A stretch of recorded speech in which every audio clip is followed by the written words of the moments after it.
Well, it has, of course, now been 5 days since devastating back-to-back earthquakes hit large parts of Turkey and Syria. The death toll is now approaching 24,000 people.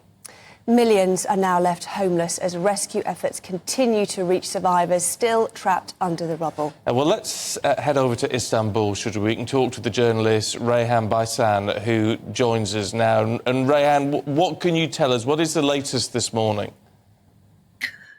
Good morning. So it's the 6th day after the earthquake, and official death toll now stands at more than 20,000 in Turkey, and with Syria, it's approaching 24,000, as you said. And there are hundreds, if not thousands, buildings waiting to be collapsed and waiting the debris to be removed. So in Turkey, people say earthquakes don't kill people, but buildings do. And unfortunately, thousands of buildings and many cities have become like graveyards to people. And of course, we hear some miracles, but unfortunately, the number of those miracles are diminishing. So unfortunately, we'll be hearing the death toll rising, and it's a really, really big disaster.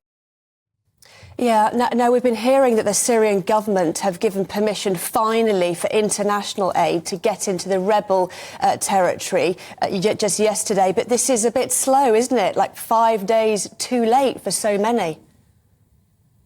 Yes, there are some political issues with that, of course, with the Syrians getting help. But that was a major event, actually, since they said it's more like a humanitarian thing rather than a political thing. They let finally the help reach those places.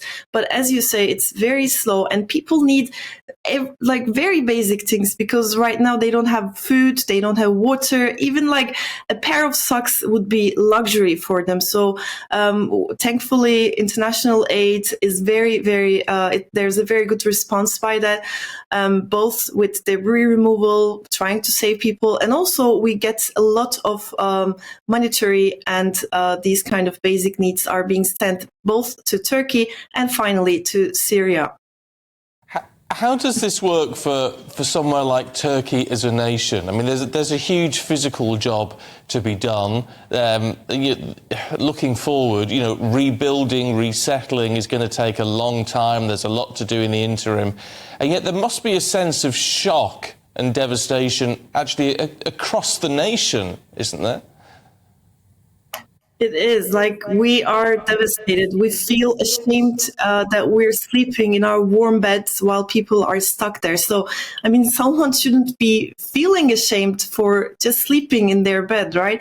So we are angry. Like, the whole nation is devastated. We feel anger. We feel, I don't know, like all these sadness. These are very mixed emotions. And as you say, there is a long way to go, because thousands of buildings have been collapsed. So where are they going to put all these debris away? And of course, like graveyards, morgues, these are all huge problems right now. Turkey wasn't prepared for this, even though people were warning about this. Like professors, they warned about this upcoming earthquake, and there is a potential big earthquake coming into Istanbul as well, which accounts as the 35% of the country's GDP. So, I mean, this is really a humanitarian catastrophe, and there's a long way to go. And also, this brings up the question for the upcoming elections, because many people, millions of people, are displaced right now.